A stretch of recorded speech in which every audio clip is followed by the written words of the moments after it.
Olá, seja muito bem-vindo. Vamos dar início ao primeiro workshop da série Workshop Carreira na VET. Para você que ainda não me conhece, meu nome é Stephanie Barbosa, sou orientadora de carreira, fundadora da Nicho e vou conduzir você aqui ao longo do nosso workshop. Lembrando que a proposta desse workshop é ser realmente um aprendizado prático. Nós vamos comentar um pouco dos desafios ao longo da nossa carreira, principalmente relacionado a esse assunto, mas no final de todo o workshop você vai ter pelo menos uma tarefinha para colocar em prática. E é lá no grupo do WhatsApp que a gente vai continuar essa discussão. Então, para a gente começar aqui hoje, eu já quero colocar aqui um primeiro slide de boas-vindas. Me conta aí de onde vocês estão falando, se vocês estão me ouvindo bem. Conta aí nos comentários para mim.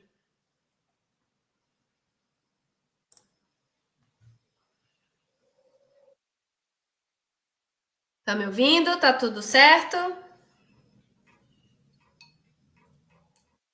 Ó, Giovana tá em BH. Bruna também em BH. Ó, estamos todos em BH, então. Coisa boa. Então vamos lá, meninas. Para a gente começar o nosso workshop de carreira, primeira coisa que eu quero comentar com vocês aqui é o nosso tema, né? E hoje o tema escolhido foi habilidades que a faculdade não ensina, mas que todo veterinário precisa saber. E esse tema é um pouco polêmico, né? Mas quando a gente fala que a faculdade não ensina, isso não necessariamente é uma crítica, tá, gente? E isso não vai variar de faculdade para faculdade. Em geral, isso são habilidades, capacidades que a faculdade acaba não conseguindo incluir tanto ali dentro do conteúdo. E a gente muitas vezes aprende ao longo dos estágios, da convivência com a pesquisa, com a convivência com a monitoria, né, com vários departamentos aí da área acadêmica, mas muitos profissionais só vão desenvolver essas habilidades, só vão entender o quão importantes são essas habilidades depois que formam e começam a ingressar no mercado de trabalho. Porque é onde isso vai ser muito cobrado. E é onde você se atenta do, poxa, isso eu não sei. Nossa, eu não aprendi, né? Geralmente a faculdade, ela está muito vinculada ao ensino técnico da veterinária.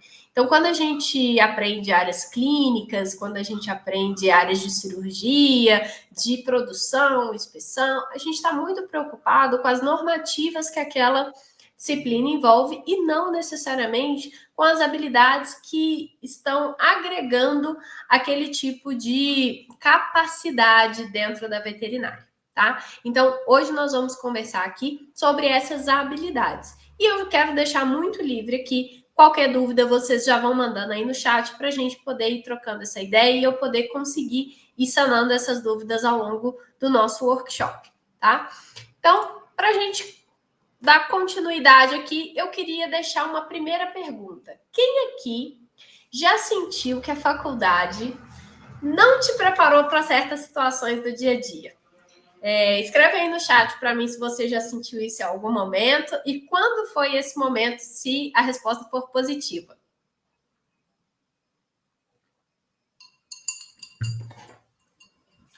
Ó, a Giovana já respondeu ali que, claro, já sentiu sim. A Bruna também. Então, legal. É por isso que a gente está aqui para discutir, né? E geralmente a gente sente isso ali no momento do pós-formado, né? Tem um sentimento, principalmente no último período da faculdade, quando a gente está começando ali a aproximar da formatura, que vem um sentimento de, meu Deus, eu não sei nada, né? Nossa, eu não estou preparado. E em relação à área técnica, muitas vezes isso é um mito, é só uma insegurança, uma sabotagem. Mas em relação a essas outras habilidades, eu quero que vocês pensem junto comigo aqui o quanto isso é verdade ou não dentro da realidade de vocês. E antes da gente começar, entrar de fato nesse assunto, eu quero apresentar para vocês essa Stephanie aqui, né? Vocês conhecem essa daqui de hoje, né? Que já se desenvolveu, que tem tem muita história aí para contar, mas essa foto aqui em específico, eu não tenho muitas fotos da época da graduação, gente. Eu estudei ainda numa época que a gente não tinha tanto celular com câmera, não tinha tanta foto assim, tá? Mas essa foto aqui, eu me lembro dela. Eu estava no último ano da faculdade. Eu era monitora de cirurgia de grandes e eu estava auxiliando numa aula na fazenda experimental da UFMG. Estava auxiliando os professores em uma aula prática. E alguém, numa brincadeira, tirou essa foto, e eu tenho essa foto com muito carinho. É uma foto bem zoada, mas eu guardo isso com muito carinho, porque tem uma diferença muito grande dessa Stephanie para essa daqui. E essa foto aqui é recente, né? É uma foto que eu tirei no final do ano passado. E a principal diferença entre essas duas Stephanies, além do colágeno e de algumas rugas aí no rosto, alguns cabelos brancos já, é a questão da maturidade profissional, tá? Essa Stephanie universitária, ela tinha sonhos e convicções muito claros, mas não tinha a mínima ideia do que era o mercado de trabalho. Apesar de, desde aquela época, né, desde o início da faculdade, eu já fazer muitos estágios, eu já estar muito certa das coisas que eu queria, né? Inclusive, se você me perguntasse há 10 anos atrás, né, que era por volta aí de quando foi tirada essa foto, o que eu queria dentro da veterinária, eu ia te responder com convicção. Eu quero viver de clínica e cirurgia de grandes a campo. Eu tinha isso muito claro na minha cabeça. E eu cheguei nesse lugar, né? Em algum momento aí da minha trajetória, eu passei por esse lugar e rapidamente eu descobri que aquele era um sonho, sim, e que eu consegui, pude conquistar, mas existia algo além daquilo, né? E foi onde eu comecei a caminhar para essa segunda Stephanie. Foi quando eu comecei a despertar o meu interesse por orientar outros médicos veterinários, por entender desses desafios e trazer isso de uma forma, na forma de orientação, de direcionamento, né? Então, eu queria trazer isso aqui, por quê? Porque muitas vezes a gente se prende nas nossas ideias iniciais, nos nossos sonhos iniciais, e a gente acha que os planos que a gente faz são prontos e acabados. E isso não é uma verdade, tá? Os nossos sonhos, eles vão se moldando, né? E os planejamentos se moldam junto com isso. Então, eu trouxe isso aqui para a gente pensar que esse desenvolvimento, essa caminhada, ela vai acontecer e a gente precisa se permitir passar por todo esse processo de amadurecimento profissional, tá? E na sequência aqui, né, em relação ao amadurecimento e desenvolvimento profissional, eu queria reforçar com vocês essa questão da trajetória. Por quê? Parece que aquela da primeira foto para a segunda foram poucos segundos, né? A apresentação de fato foi, mas isso já tem pelo menos 10 anos. E todo esse amadurecimento e desenvolvimento, ele é construído com experiência. E essas experiências, elas vão ser diferentes para cada um. Mas a trajetória, ela é fato, né? Todo mundo vai precisar trilhar o mesmo caminho das pedras, todo mundo vai precisar começar a se inserir no mercado e sentir as suas dificuldades, sentir o que realmente ele está fazendo a diferença para você naquela área em específico que você quer atuar. Então, aqui é só um quadro, né, um pouco mais ilustrativo, desses 10 anos aí de trajetória, desses 10 anos que eu venho desenvolvendo e amadurecendo profissionalmente, tá? Para vocês conhecerem um pouco mais da minha história também, tá bom? E já quero deixar aqui uma pergunta às pessoas que já me conhecem, inclusive as meninas que são da mentoria já vão saber aí dessa pergunta, porque ela sempre existe dentro das nossas reuniões, no final das nossas orientações, sempre tem essa pergunta, né? Qual lição você levou dessa aula? Né? O que ficou para você dessa aula? O que ficou para você dessa orientação? Quem é da orientação, né, da mentoria Prognóstico do Sucesso, sabe que eu sempre faço essa pergunta, e eu quero trazer ela aqui também nessa aula de hoje, no nosso workshop de hoje. Então, eu vou te convidar a tirar um print da parte que mais marcar você aqui na nossa aula e compartilhar com a sua principal lição, com o que você tirou de maior proveito aqui dessa aula e marcar a gente lá, @nichoveterinário. Eu vou gostar muito de saber o que marcou vocês aqui dessa aula. Para mim é muito importante ter o feedback de vocês e vou ficar muito feliz de poder recompartilhar também lá no nosso perfil para aumentar ainda mais o nosso alcance e alcançar ainda mais veterinários que estão precisando de orientação de carreira. Beleza? Então, sem mais delongas, vamos lá. Quais as habilidades a gente precisa saber, né? Quais as habilidades são essenciais e que a gente acaba não aprendendo na faculdade? Essas habilidades são muitas, né? E não vai ter como a gente falar de todas, mas eu reuni algumas das principais e que eu considero mais importantes quando a gente fala de mercado profissional, de mercado de trabalho e de desenvolvimento dentro da veterinária, tá? Então, a primeira é comunicação. Eu sempre falo isso, falo no Instagram, falo nas orientações. Comunicação é uma habilidade essencial, fundamental, todo mundo precisa ter.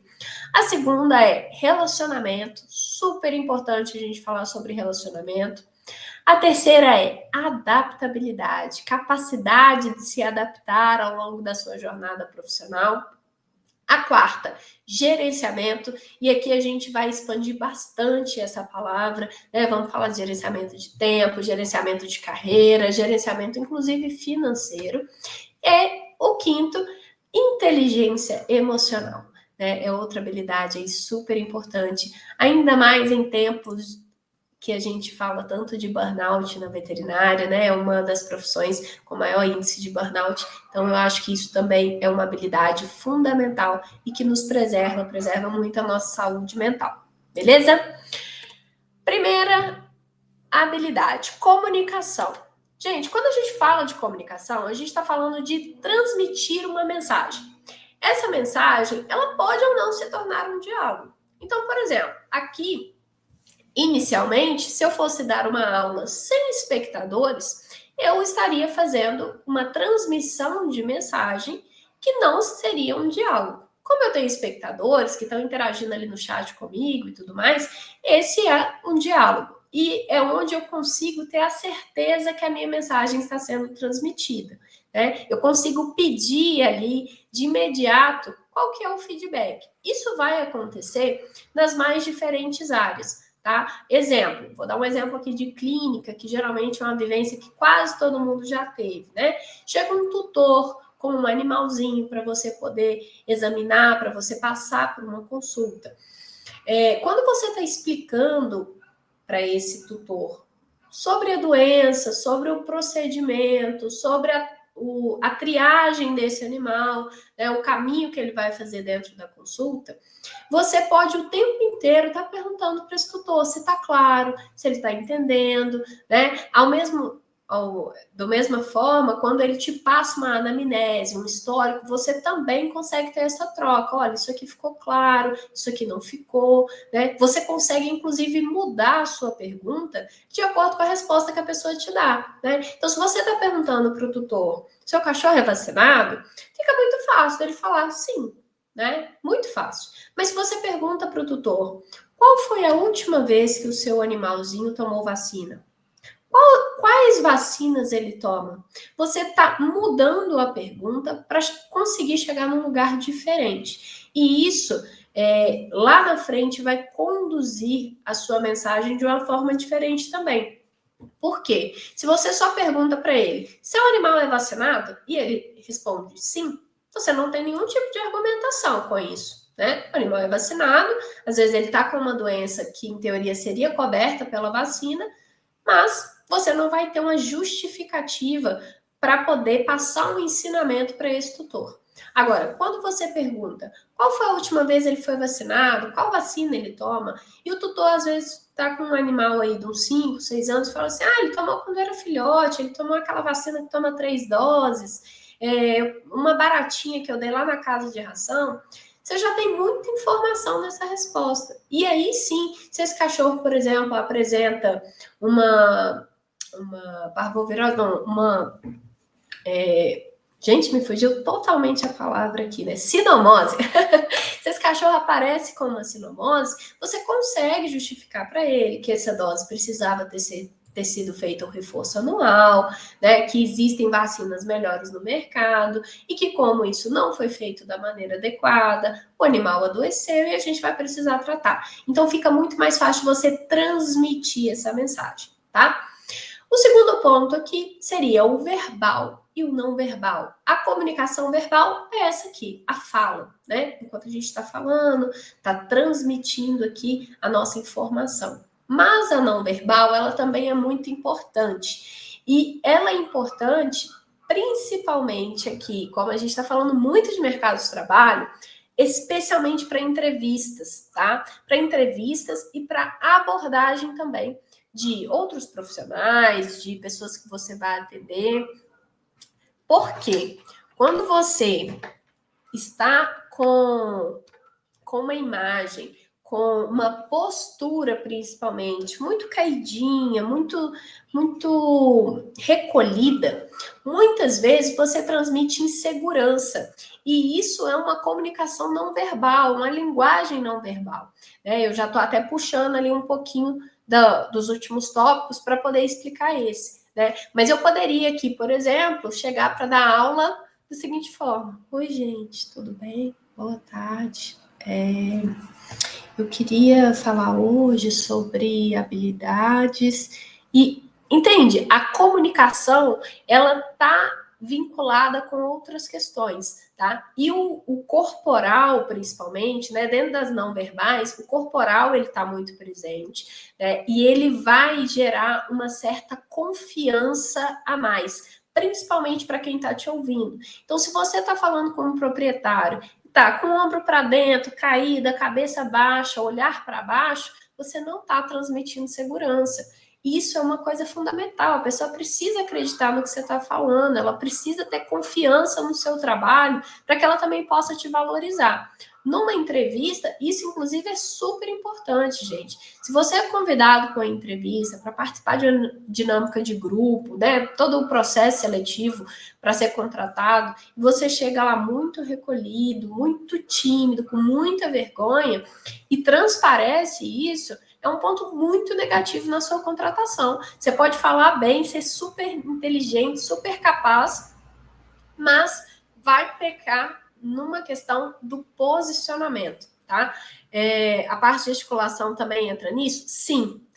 Tá? O gestual também entra. Gesticular demais, muitas vezes transparece nervoso, tá? Mas gesticular é uma forma de você chamar a atenção, sabe? De você captar a atenção, principalmente nas mãos. Por exemplo, eu tô aqui na tela, do outro lado da tela, estou sentada, você não consegue ver o meu corpo todo, mas eu tô o tempo inteiro aqui movimentando as mãos, na ideia de tentar chamar um pouco mais a atenção de vocês, de chamar um pouco vocês ainda mais para o que eu estou falando. Então, isso funciona assim. Existem técnicas específicas para você pontuar algumas coisas. Por exemplo, movimento de pinça. Quando você quer falar alguma coisa bem preciso, esse movimento dá mais ideia de precisão. Preciso me preocupar com isso? Não, não precisa. Quanto mais natural você falar, melhor fica.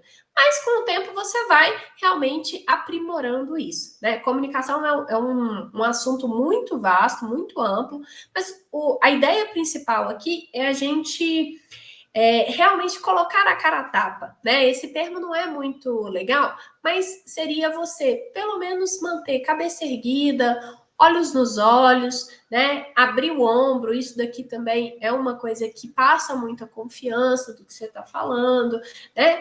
E aí sim, você pode ir incluindo o gestual. Se você está dando uma aula, por exemplo, e está com passador de slides, você pode usar ele na mão também, trocando ele de mão para ter uma dinâmica ali e você não ficar tão engessado, né? Apresentação de trabalhos, de relatórios, de dissertação, isso é uma coisa super importante. Às vezes a pessoa para ali do lado do quadro, pega um passador de slide e falta pouco correr da sala, não consegue olhar para ninguém, não consegue se movimentar. É interessante você se movimentar, né? Então, isso também é uma linguagem não verbal e muito levado em consideração dentro do mercado de trabalho, tá? A linguagem aqui eu coloquei num ponto bem específico, que é sobre a adaptação da linguagem, tá? Eu coloquei só a linguagem, mas seria a adaptação da linguagem. Por quê? Isso daqui vai entrar na capacidade de você também conseguir transmitir a sua mensagem. Se você está conversando com outro colega veterinário, a linguagem que você usa, ela é específica, técnica. Você consegue rebuscar muito mais essa linguagem. Se você está falando com um proprietário de uma fazenda, com um proprietário de um cachorro, uma pessoa leiga, essa linguagem ela precisa ser muito diferente. Para quem trabalha a campo, a linguagem que você usa com os peões, por exemplo, ela precisa ser ainda mais diferente. Por quê? Isso também gera conexão. Se você usa um jargão que os peões usam, eles vão se sentir mais próximos de você, eles vão ter um pouco mais de afinidade.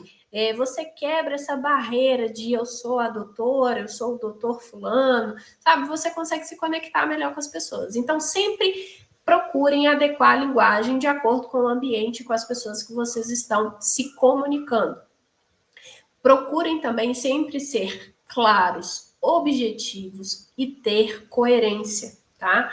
Porque às vezes a gente fala e não diz nada. Então você se torna prolixo, perde um pouco da objetividade.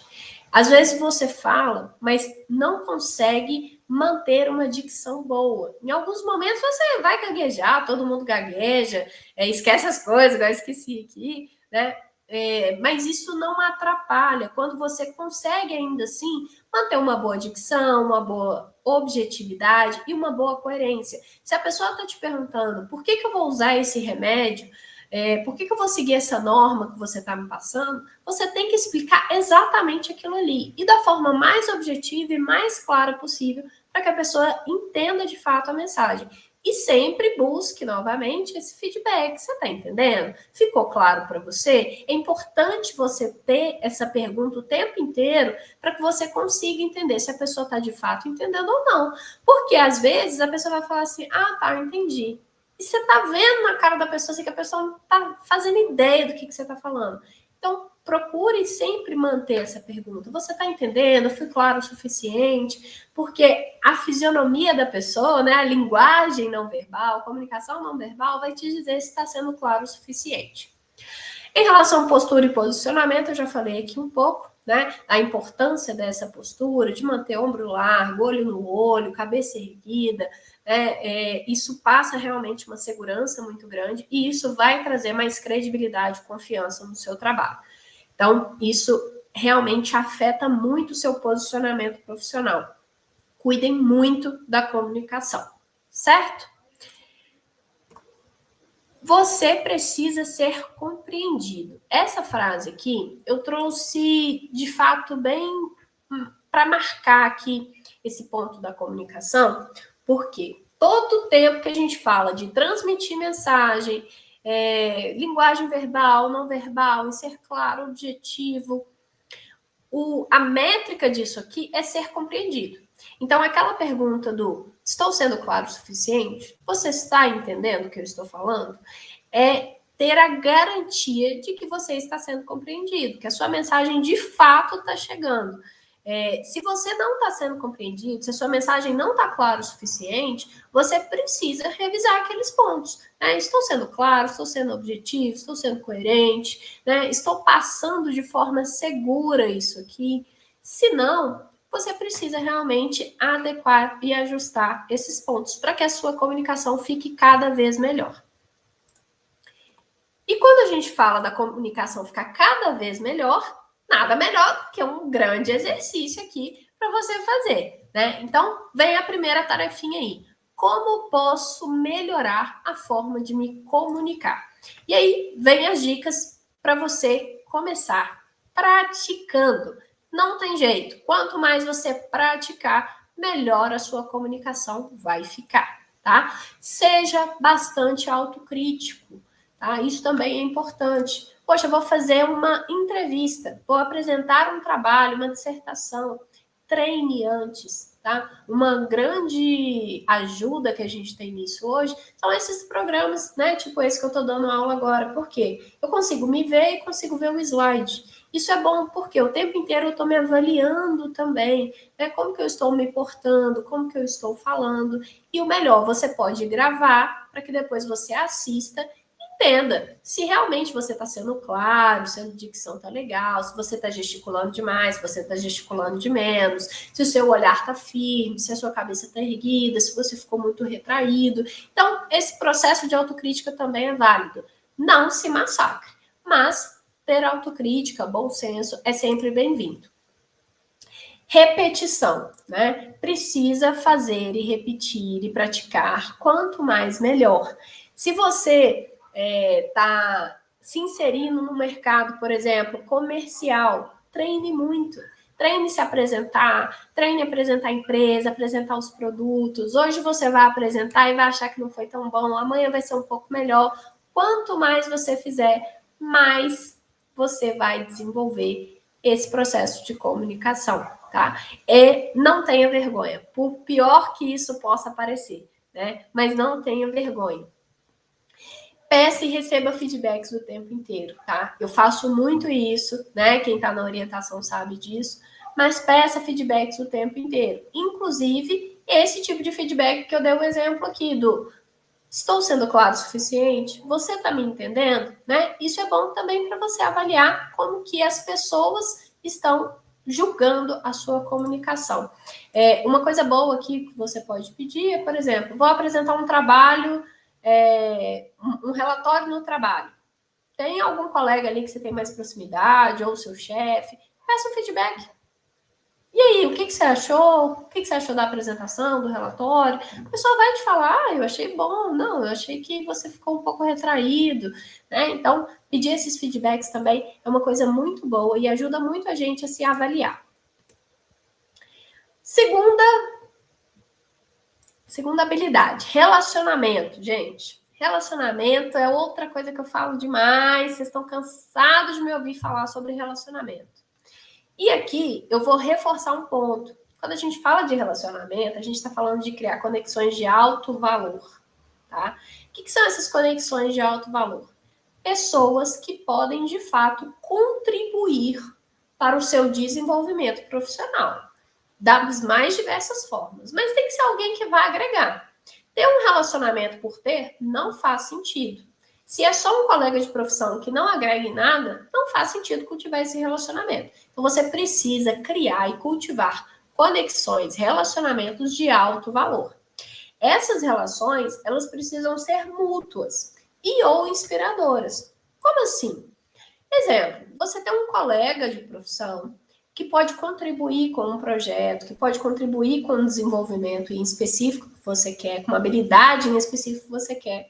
E você também consegue contribuir alguma coisa para ele. Isso é super legal, gente, super legal. Né? Você consegue, inclusive, definir boas parcerias dessa forma. Né? Olha, eu vou te ajudar a desenvolver tal coisa, eu vou te ajudar a conseguir tal coisa.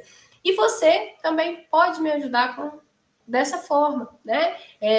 Quando a gente trabalha nos mais diversos segmentos, a gente sempre precisa de parceiros, né? Seja o parceiro que trabalha em par com você, parceria com empresas de fora, né? Com fornecedores de um modo geral. Então, é bom você ter essas relações em que você consegue agregar de alguma forma, mas também receber algo em troca. E a pessoa também vai ficar muito mais interessada em contribuir com você se ela souber que você pode ajudá-la de alguma forma, tá?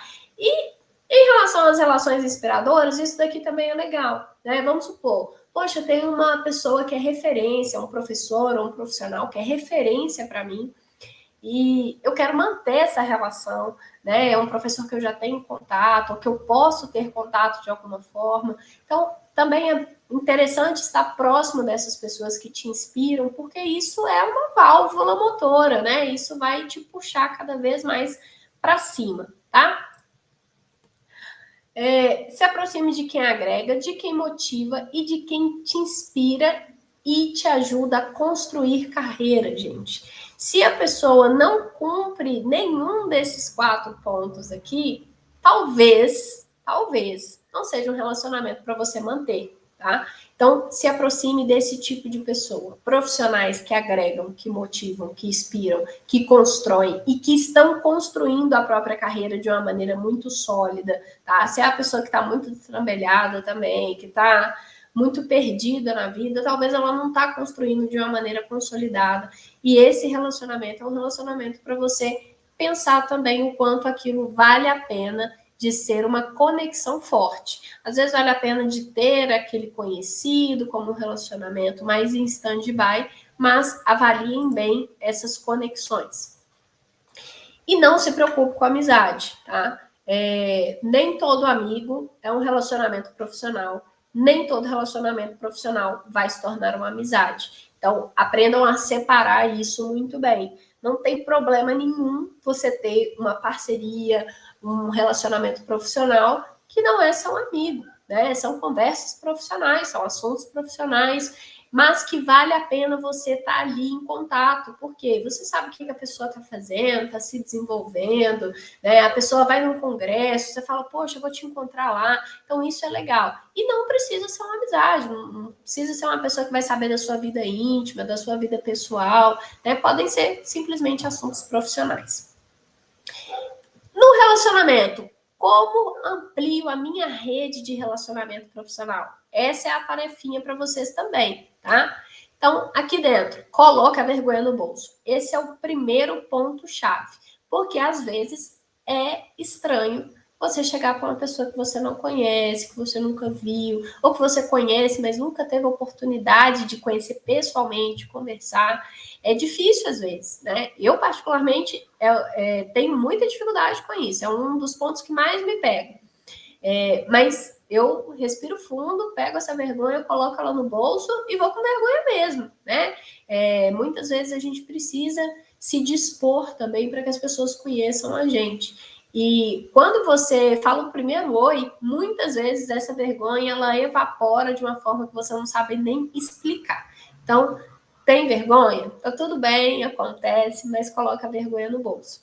O segundo ponto, conheça pessoas da sua área, né? E aí, da sua área, pode ser da veterinária como um todo, mas principalmente do segmento que você busca atuar. Então, se você é do comercial, invista em conhecer pessoas do comercial. Se você é da área de bovinocultura, conheça pessoas da bovinocultura. Se você trabalha com cavalo, conheça pessoas do ramo do cavalo, né? Se aproxime dessas pessoas. Por quê? Isso vai fazer com que você também se torne mais conhecido.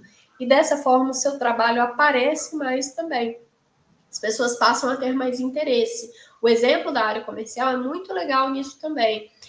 Às vezes hoje você trabalha na empresa A e a empresa B passa a ter interesse em você. Né? Você começa a conhecer as pessoas começam a observar o seu trabalho, começa a buscar conhecer mais de você profissionalmente e acabam te puxando ali, te fazendo uma proposta melhor para você poder migrar de empresa. Então, conhecer pessoas da sua área é uma fonte de relacionamento muito boa. Então, já coloca aí na lista de vocês. Se você já tem uma área, um segmento específico que você quer explorar, ou que você quer seguir, conheça mais pessoas dentro dessa área. Busque amigos pontes. O que são esses amigos pontes? Eu conheço o fulano, vou dar um nome aqui, né? Eu conheço o João. O João conhece a Ana, que é uma pessoa referência e que eu admiro muito o trabalho dela, ou que tem uma empresa que eu sonho em trabalhar lá. Eu sou doida para fazer uma parceria com a Ana, para a gente desenvolver um trabalho juntos, mas eu nunca tive a oportunidade de conhecer a Ana. Mas através do João, eu tenho a oportunidade de conhecê-la. Então, o João, ele faz essa ponte, né? Isso é muito bom. Por quê? Isso encurta os caminhos, né? Você abrevia o caminho para você conhecer uma outra pessoa. E através não só, né, da Ana e do João, você pode conhecer muitas outras pessoas. Então, o João às vezes não consegue te apresentar a Ana, mas consegue te apresentar uma pessoa que é tão referência quanto ela, que teria mais interesse em fazer parceria com você. Então, esses amigos pontes, eles também são muito bons. E aqui eu coloquei como amigos, mas pode ser simplesmente um relacionamento profissional também, tá? Aproveite muito os eventos, gente. E aí, tanto os eventos de viés acadêmico quanto os eventos profissionais, né?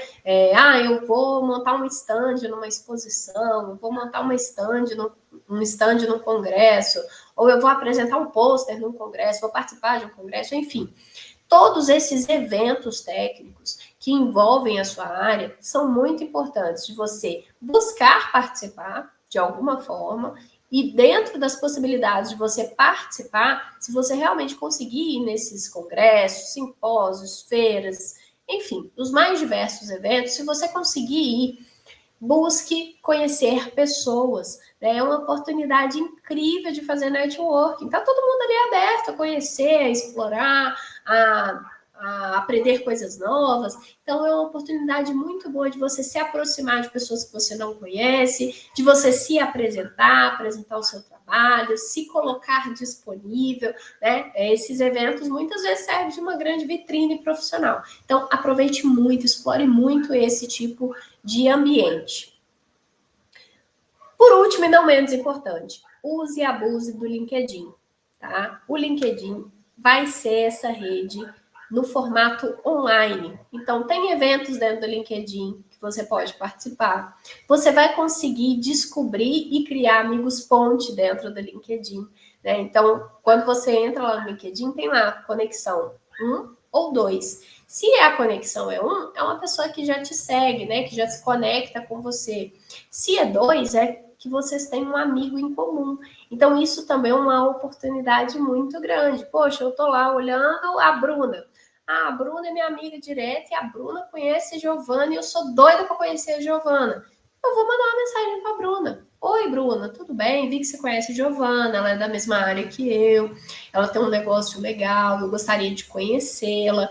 Eu vou adicioná-la, você pode fazer uma recomendação em meu nome? Né? Você pode falar de mim para ela também. Eu queria muito que a gente se aproximasse, que a gente fizesse essa relação profissional. Isso acontece com muita frequência dentro do LinkedIn. Inclusive, uma outra opção de fazer isso lá dentro é através das recomendações propriamente ditas. Como o LinkedIn é um assunto muito amplo, eu nem vou me delongar aqui, senão a gente vai gastar muito tempo. Mas usem e abusem do LinkedIn, porque ele é sim uma grande oportunidade de você conhecer pessoas, fazer relacionamentos e principalmente explorar referências dentro da sua área, dentro do segmento que você quer atuar, porque lá dentro é uma grande vitrine profissional, só que no ambiente virtual, né, no ambiente online. E aí, para quem ainda não tem o LinkedIn, eu vou deixar aqui o link também para vocês acessarem, criarem e fazer a conta de vocês. Essa vai ser a tarefa chave dentro de relacionamento, criar um LinkedIn. Para quem já tem, já sabe, né? Explore ao máximo, use e abuse. Vamos para a terceira habilidade. A terceira habilidade é adaptabilidade. Gente, essa daqui é uma habilidade muito chave. Por quê? Ela se trata da capacidade de se ajustar a novas situações, a ambientes, circunstâncias, pessoas, equipes, enfim, capacidade de se adaptar. Isso hoje é uma característica muito, muito, muito buscada dentro do mercado de trabalho. Às vezes a pessoa deixa de contratar, né? Pensa assim, eu sou um recrutador, eu às vezes vou deixar de contratar uma pessoa que tem alta capacidade técnica, mas que é muito engessado, para poder contratar uma pessoa que é treinável, é uma pessoa que tem um certo grau de conhecimento, pode não ser tão técnico assim, pode não ser tão capacitado assim, mas consegue se adaptar fácil, porque essa característica ela está relacionada com a capacidade de aprendizado. Nada mais é do que isso. E é dessa forma que os recrutadores, o pessoal de RH interpreta.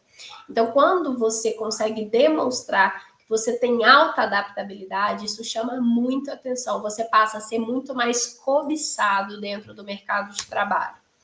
E, consequentemente, isso vai ampliar as suas oportunidades. Dessa forma, você é visto e quisto por muito mais pessoas, por muito mais empresas, por muito mais oportunidades de trabalho. né? Dentro desse jogo de se adaptar a novas situações, a novos ambientes, você também vai ter a oportunidade de aprender coisas novas, de desenvolver novas habilidades, novas capacidades. Então, por isso que a adaptabilidade está tão vinculada com a capacidade de aprender, com a capacidade de se adaptar, tá? Então, isso também é uma oportunidade muito legal. Outra coisa da adaptabilidade é preservar a saúde mental, gente. Por quê? Se você se adapta melhor, se você não tem um grande estresse para se adaptar, você não vai ficar estressado, tenso, sobrecarregado. Você vai conseguir fazer as coisas de forma mais fluida. E isso gera menos estresse. Se gera menos estresse, já gera mais saúde, né? Não só a mental, como a física também, né? Às vezes a gente está tão pressionado, a gente chega a ter dor física mesmo. Então, procurem sempre desenvolver a capacidade de adaptação, porque isso também vai aliviar a sobrecarga de estresse, tá? Isso é um ponto muito importante. Outra coisa que está relacionado com ampliar as oportunidades é despertar o interesse do mercado de trabalho, né? Como eu falei com vocês, a adaptabilidade hoje é uma das características mais procuradas. E outro ponto aqui que eu coloquei como um bônus, tá? Que é um grande diferencial, que não está diretamente ligado à adaptabilidade, mas de forma indireta está, que é a resolução de problemas, tá? Então, geralmente a pessoa que tem alta capacidade de se adaptar, ela acaba desenvolvendo em paralelo a alta capacidade de resolver questões, né? Então, se algo sai dentro do planejado, algo sai um pouco ali do escopo inicial, essa pessoa consegue se adaptar a situação, adaptar todo o processo para que consiga ainda assim resolver o problema, resolver aquela demanda. E isso é um ponto-chave também, e que inclusive é muito avaliado, tá? Quando a gente fala de entrevista mesmo, de avaliações, para ver essa questão da adaptabilidade, um caso prático, bem comum, é que as pessoas te deem um caso real daquilo que você está trabalhando. Exemplo, vou trabalhar como consultor de pecuário. A pessoa vai te dar um problema, né? Algum problema mesmo, um caso real, para você resolver. E aí, a pergunta seguinte é, mas se você não tivesse esse fator, como você faria? Então, a pessoa está te testando para ver como você lida com pressão, como você lida quando as coisas saem daquele direcionamento inicial, né? A pessoa está testando a capacidade que você tem de adaptar e resolver problemas. Então, esses dois juntos é um combo muito poderoso e são características que realmente vão fazer qualquer profissional se destacar. E aí vamos para a nossa tarefa, né? Como ampliar a capacidade de adaptação? Primeiro, busque jeitos diferentes de se fazer a mesma coisa, que é um pouco do exemplo que eu dei aqui.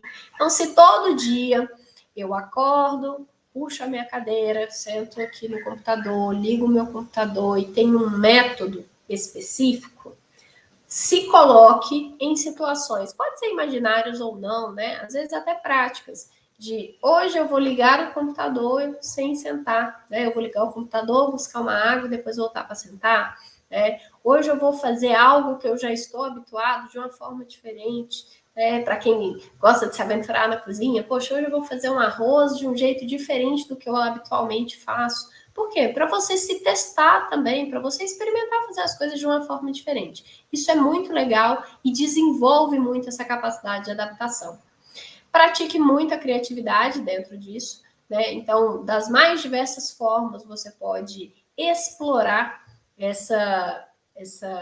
esse jeito diferente de fazer as coisas. Então, se eu leio sempre um livro de romance, eu vou testar ler um livro de um assunto diferente.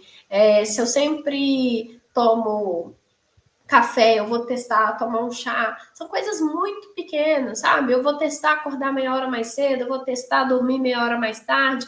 Se teste o tempo inteiro para você ver como que você lida com situações diferentes, Poxa, se acontecer isso, se acontecer tal coisa, como que eu lido, como que eu fico, como que eu me sinto? Isso é muito importante para que você, aos poucos, consiga entender que, poxa, saiu do que eu imaginei, mas está tudo bem.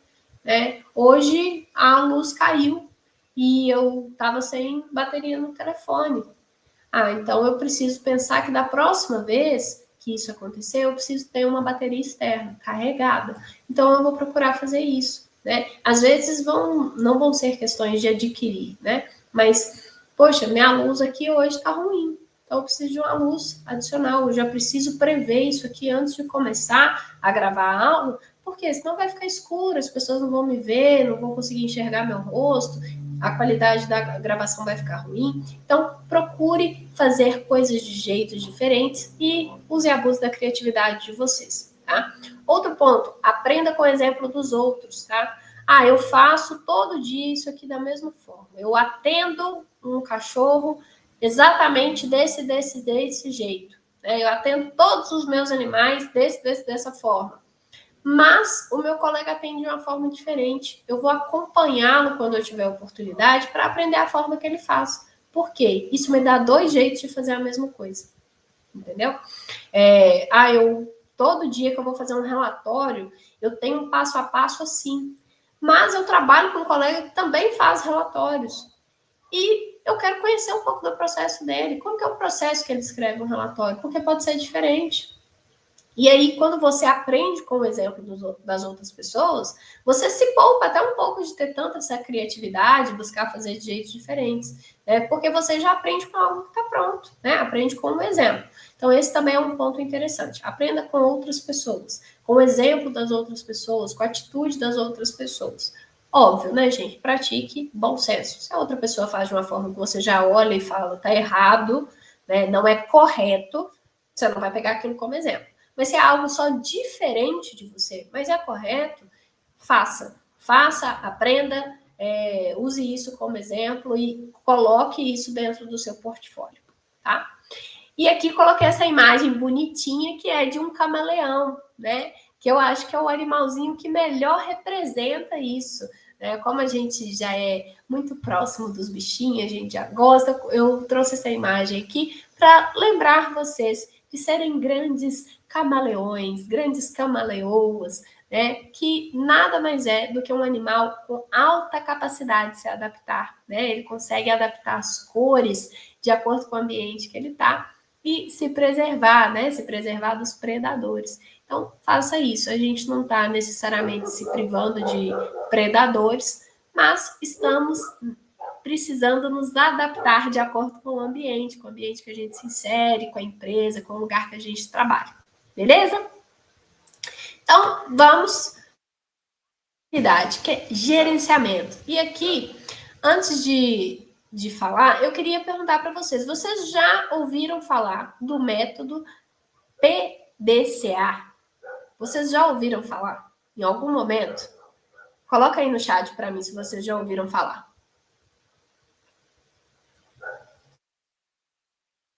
Não. Beleza, então vamos lá. PDCA, gente, quando a gente fala de gestão de um modo geral, ele é o método mais comum, Ele é quase a base do conceito de gerenciamento. E ele consiste em 4 etapas, tá? Ele é um ciclo. E essas 4 etapas, ela começa pelo P. E aqui é uma sigla em inglês, mas que eu trouxe de uma forma ajustada aqui, sem se apegar tanto à sigla, para a gente poder conversar isso de uma forma bem clara. Então, o primeiro ponto é o plan, o P de plan, de planejamento. E aqui vão entrar o planejamento das ações. Quando a gente fala em gerenciamento, é muito importante a gente pensar em planejar, em se antecipar, olhar para as coisas antes de executá-las, que é o segundo ponto, que é o do, D de do, que é executar o planejamento, fazer as coisas que estão dentro do planejamento. O C, ele passa a ser o monitoramento do resultado, tá? Então, você precisa acompanhar esse resultado, entender o que pode ser melhorado, Você já executou. dentro da parte de execução, você vai obter um resultado X. Então, você precisa olhar e falar, poxa, eu fiz dessa forma, né? Eu planejei, fiz, mas esse resultado aqui foi bom? Sim ou não? Né? Esse resultado está dentro do esperado? Se esse resultado não foi bom, não está dentro do esperado, ele passa para a próxima fase, que é o A. Né? E aí, dentro do A, que é o ACT, a gente vai agir. Só que a gente vai agir nos ajustes, né? No aprendizado. Então, o que eu fiz que eu poderia melhorar? O que eu fiz que eu poderia fazer diferente para ter resultados melhores, né? Ou que eu poderia consertar para chegar no resultado que eu espero. Então, isso vai ser cíclico. Por quê? Quando você terminar o A, você vai voltar a planejar a partir dos ajustes e a executar a partir do planejamento dos ajustes e assim sucessivamente. Então, isso aqui é um ciclo, tá? E por que eu estou trazendo dessa forma? Isso daqui não é uma coisa só de quem faz gestão de projetos, por exemplo, tá, gente? Isso é uma coisa muito prática. Exemplo, vou colocar um exemplo aqui de uma orientada da mentoria. Ela está numa fase final da orientação e ela está na fase final do mestrado dela. Nós estamos fazendo um planejamento semanal de ações. E o que é esse planejamento? Ela define as prioridades da semana, coloca lá dentro desse planejamento e vai executando ao longo da semana. Então, aqui a gente já tem o P e o D. Ela planeja e executa. Na semana seguinte, nós temos orientação.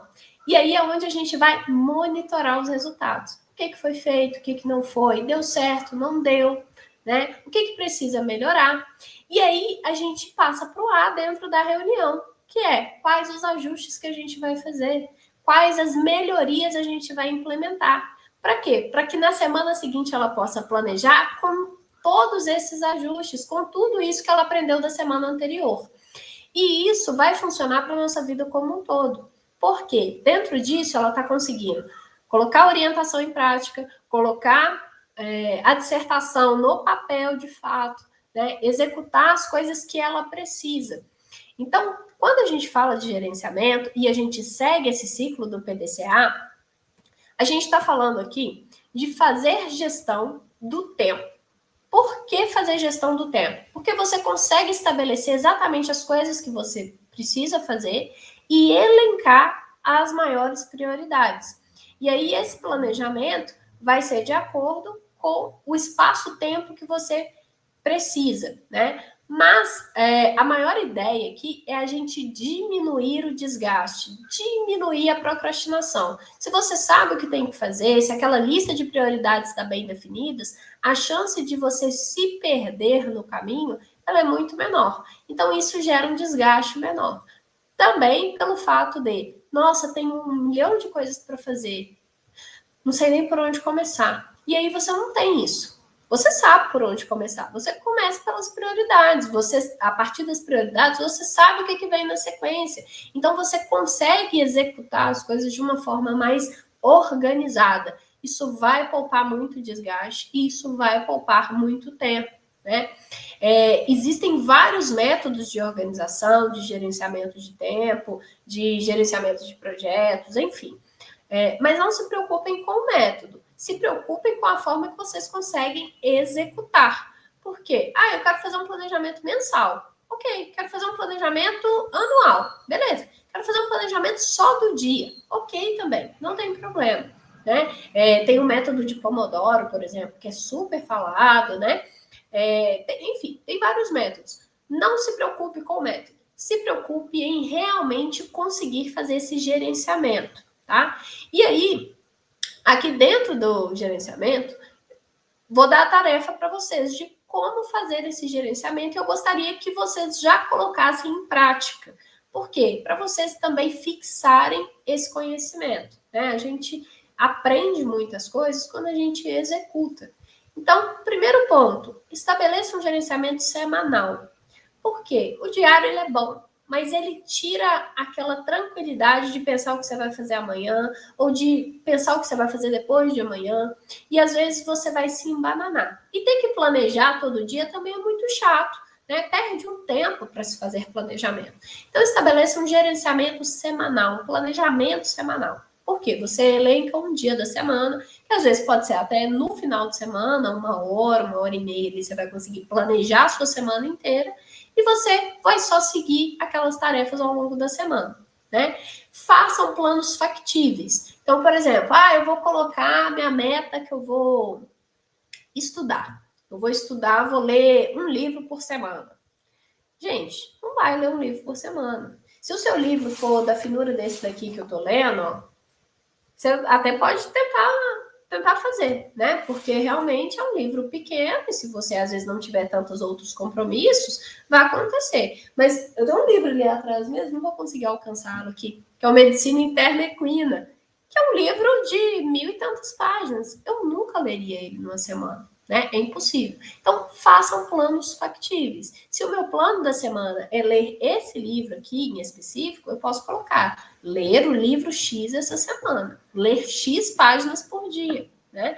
Mas precisa ser algo factível. Senão, vocês vão cair nas frustrações, tá? Que aí você vai se comprometer. Igual o plano de academia. Eu vou malhar 5 vezes na semana. Não tô indo nem uma vez, mas aí eu já coloco a meta para ir 5 vezes na semana. Não vai dar conta, gente. Então comece devagar, vá crescendo aos poucos para você também ganhar confiança, sentir que você é capaz de fazer aquilo ali. E aí você vai expandindo, né? O seu limite. Mas comece devagar para que os planos sejam factíveis e vocês amorteçam essas frustrações de não conseguir executá-los, tá? E a dica que eu vou dar não precisa ser exatamente esse, mas siga o método PDCA. Então, planeje, execute, avalie os resultados, mensure os seus resultados e ajuste. Aprenda com o que você fez, veja o que precisa ser corrigido, o que pode ser aprimorado e o que já estiver bom, também estabeleça aquilo como um padrão, continue daquela forma, né? Isso também é um aprendizado. Quinto, último tópico aqui para a gente trabalhar das habilidades. Não é o menos importante, gente. Eu coloquei no final, talvez por ser o mais importante, porque eu acho que ele vai comandar todo o resto, tá? Quando a gente fala de inteligência emocional, a gente está falando muito de autoconhecimento. E aqui no autoconhecimento é um assunto muito amplo, né? Mas o que eu queria que a gente se apegasse aqui nisso é reconhecer e gerir as nossas emoções, tá? Reconhecer se eu estou frustrado, se eu estou triste, se eu estou abalado, se tem uma coisa atrapalhando o meu desempenho. Porque a partir do momento que a gente consegue reconhecer a emoção, a gente consegue lidar melhor com ela, né? Então, dar nome às emoções, dar nome às coisas é muito importante para o processo. Então, procurem fazer isso dentro do processo de autoconhecimento de vocês, porque vai ficar mais fácil de vocês se conhecerem e de vocês administrarem a emoção do momento, tá? Um outro ponto aqui que é legal da gente pensar é que essa inteligência emocional, ela está muito relacionada com a capacidade de lidar com conflitos e trabalhar sob pressão.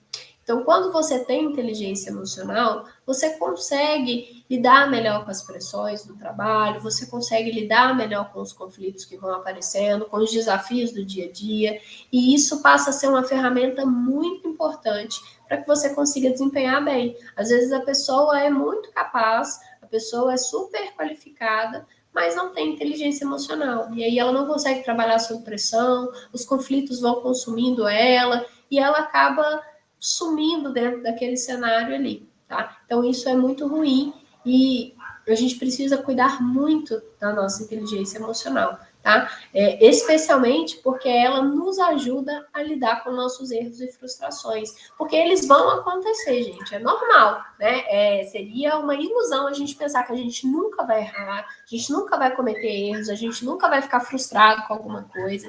Não, a gente vai. A gente só não pode enfiar dentro desse buraco, né? Poxa, errei, fiz tal coisa, tive uma conduta X e foi errado, né? Depois que aconteceu, depois que passou, eu olhei e vi que aquilo foi errado. Então, olhe para aquilo como um erro, tire o aprendizado daquilo ali e siga em frente. Não fica remoendo aquilo, não, sabe? Ao mesmo tempo, poxa, eu planejei que eu ia fazer tal coisa. Não consegui. E aí, larguei tudo de lado, né? Por exemplo, vocês estão fazendo o exercício do planejamento. Eu planejei que eu ia fazer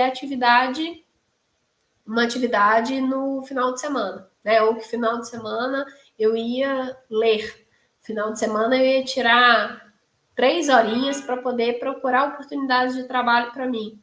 Mas não consegui fazer 3 horas, consegui fazer meia hora. E aí eu fico frustrado e aí eu não faço mais nada que está no meu planejamento. Não faça isso, gente. Não faça isso. Se algo que está no seu plano não deu certo, né? Seja dentro do plano de gerenciamento, seja em qualquer outro ramo da vida, não pare nesse lugar, tá? Porque quando a gente estaciona nesse lugar, a palavra é até ruim. A gente não estaciona, a gente começa a andar para trás. É como se a gente parasse no ponto morto no morro, né? Você não fica onde está, você acaba descendo. Né? Então não façam isso. Poxa, fiz um plano, não deu certo? Recalcula, reajusta. É por isso que existe o A do PDCA. Ajusta o plano e segue, né? É um ciclo, precisa seguir. Planeja de novo, executa de novo, até dar certo, né? E com os erros, poxa, fiz, deu errado, o que eu faço?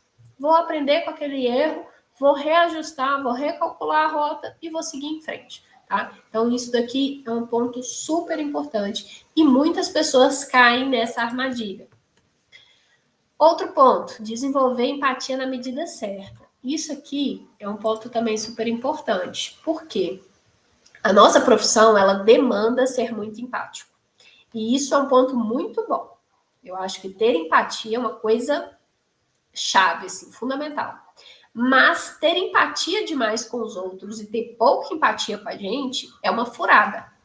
Então, às vezes, a gente erra, a gente se frustra e se acaba, a gente se martiriza, a gente se cobre e tal, porque a gente é pouco empático com a gente. E aí chega uma outra pessoa que erra com a gente, que pisa na bola com a gente, tá tudo bem, passa a mão na cabeça. Então, não é isso, tá? Seja empático. Poxa, um proprietário chega, não tem condição de tratar o animal, não consegue, né, ter condições financeiras para aquele tratamento ali.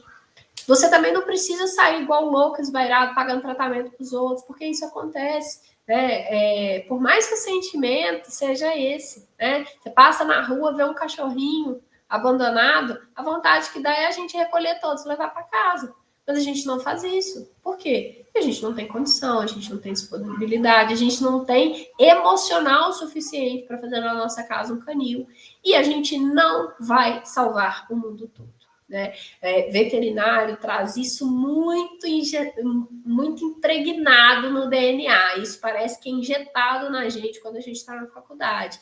Que você tem que salvar tudo e todos, que você tem que fazer tudo por todos, que a veterinária é um amor sem fim, você tem que amar os animais a qualquer custo, a qualquer situação e tudo mais. Gente, não é assim, tá? Não é assim. Isso é muito triste de se falar, mas é a real. Né? A gente precisa amar sim, a gente precisa fazer o nosso trabalho com amor, mas a gente também precisa se amar. A gente precisa se cuidar, entender os nossos limites, né? Então isso vai nos ajudar a desenvolver essa empatia na medida certa.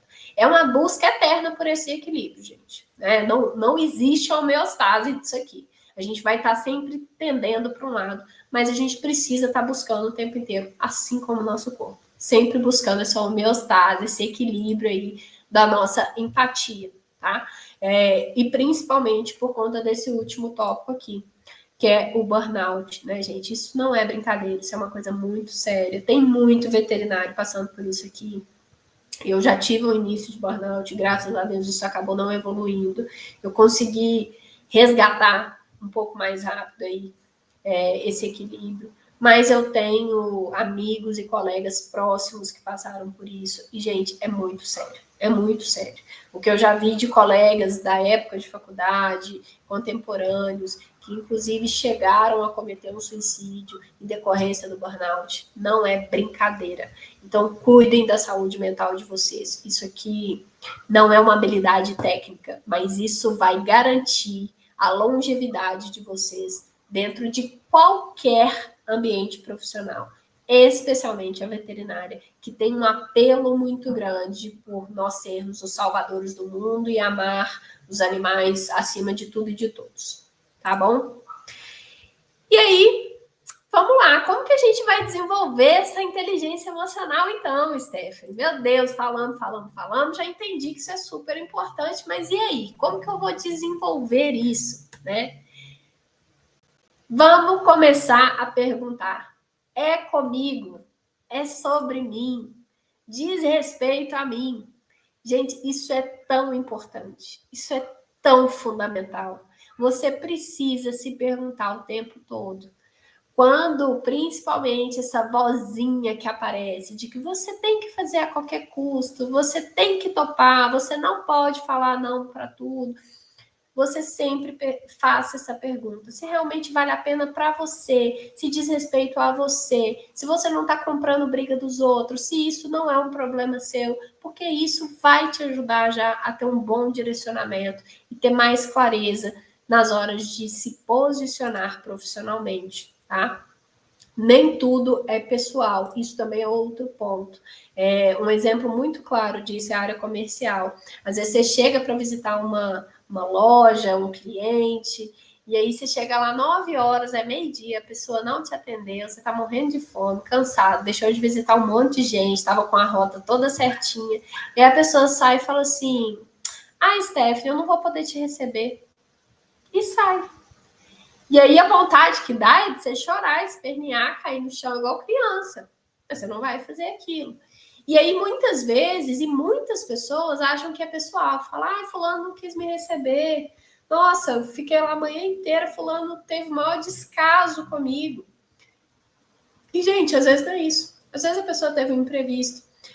Às vezes a pessoa teve um problema no negócio, no estabelecimento, não pôde te receber, né? E muitas vezes você perde a visita daquele dia, a venda daquele dia, mas ganha em um segundo momento. Então, assim, não leve as coisas pro pessoal, sabe? Nem tudo é pessoal. Às vezes a pessoa te fala um não, mas não é porque ela não gosta de você, não é porque ela não vai com a sua cara. Às vezes é só porque é não mesmo, e é profissional, é técnico, ela tá levando aquilo para um lado totalmente diferente do que você está imaginando. Então, isso também é importante, é legal da gente pensar que nem tudo é sobre nós. É só, às vezes, o lugar, a posição, né, o jeito que você está ali naquela situação. Poxa, eu não gosto. Né, outro exemplo aí da área comercial. Às vezes a pessoa não compra de você, não é porque ela não gosta de você, é porque ela não gosta daquela marca, do produto que você trabalha. Ela já teve problema no passado, ficou chateada, ela não gosta do seu chefe, do seu parceiro de vendas, mas não é que ela não gosta de você. Então sempre pense isso, tá? Nem tudo é pessoal. Terceiro ponto, elimine gatilhos mentais. Isso daqui também é um pouco psicólogo isso, né? Psicológico isso, mas é um ponto importante. Tem coisas que a gente já sabe que nos machucam, né? Vamos falar dessa forma, assim. Então, você está atendendo uma pessoa, você está abordando alguém, ou tá, por exemplo, eu vou ministrar uma aula, uma palestra, um treinamento num lugar. Chega lá, eu sei, por exemplo, que se eu ver uma pessoa olhando para o celular, eu vou questionar se a minha aula está sendo boa ou ruim. E aí eu vou travar, eu vou ficar desmotivada, eu vou começar a gaguejar e eu vou deixar de entregar a qualidade que eu queria. Então, não procure uma pessoa mexendo no celular. Eu já sei que isso vai interferir na minha qualidade profissional, vai interferir no meu desempenho. Então, se você já sabe o que interfere, não ative aquele gatilho. Fuja desse gatilho. Elimine esse gatilho. Porque fatalmente isso vai te prejudicar. Tem N situações que a gente passa por isso, a gente já sabe que tal coisa dá errado. Por exemplo, eu sei que se eu for conversar com o meu orientador, por exemplo, e pedir ele ajuda de tal coisa, ele vai me negar. E eu sei que quando ele me nega as coisas, eu fico super chateado. Então, o que eu vou fazer? Eu vou procurar uma forma diferente de pedir uma outra coisa que vai me ajudar de forma indireta, para talvez ele poder me permitir, poder falar um sim para mim, porque aquilo vai me ajudar, vai me confortar e não vai ativar os meus gatilhos. Então, fiquem muito atentos. Cada pessoa vai ter os seus gatilhos, né? Isso aqui eu estou falando de uma forma bem generalista, mas cada pessoa vai ter os seus gatilhos e simplesmente procure eliminá-los dentro da sua rotina. E aqui não só da rotina profissional, tá, gente? Da rotina pessoal também. E crie pequenas válvulas de escape na sua rotina. O que é isso, gente?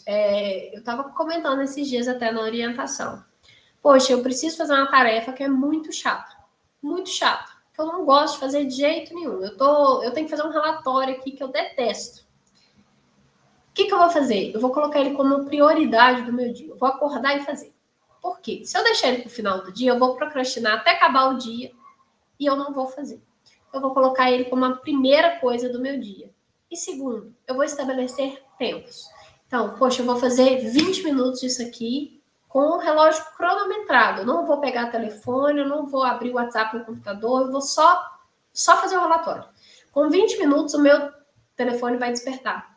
Eu vou levantar, eu vou tomar uma água, eu vou brincar com o cachorro, eu vou lá fora ver se tá sol ou chuva, eu vou espreguiçar, eu vou entrar no Instagram 5 minutos, mas coloque o despertador de volta se você for pegar o celular, porque isso é um buraco negro, né? Comece a entrar no Instagram, quando vê, passaram-se horas e horas. Então, procure fazer essas pequenas válvulas. E, às vezes, as grandes válvulas também. Então, poxa, eu sei que exercitar me alivia. Eu me exercito de manhã. Mas os dias que eu estou muito atarefada, ou que eu tenho essas tarefas muito chatas para fazer, eu me exercito no meio da manhã. Porque eu acordo cedo, no horário que eu iria para a academia, eu faço a tarefa que eu preciso fazer, e aí, quando chega o meio da manhã, mais ou menos, essa tarefa está bem adiantada, já está finalizada, e aí eu vou para a academia. Por quê? Ela me dá um pico de energia, um pico de endorfina, e eu volto, consigo continuar o meu dia com alto rendimento. Então, essas pequenas válvulas, elas funcionam super bem. Cada um também vai descobrir o que são suas válvulas de escape, né? As minhas, geralmente, são brigar com o cachorro, né? Isso para mim é uma coisa que funciona super bem. Me exercitar, às vezes levantar e buscar uma água. A minha casa, né, tem 2 andares, então descer, pegar uma água, voltar, aquilo ali já dá uma oxigenada no meu cérebro, já dá uma esticada no corpo e eu já volto, consigo continuar a minha tarefa sem grandes problemas, tá? Então, procurem também fazer isso. E, por último, né, gente? Mesmo tendo todas essas habilidades, permita-se continuar aprimorando. Né? Se até aqui, se a gente chegou aqui nessa quinta habilidade, você olhou e falou assim, Steph, tudo que você falou aqui eu já tenho, já é muito bom, eu já faço, tá super tranquilo.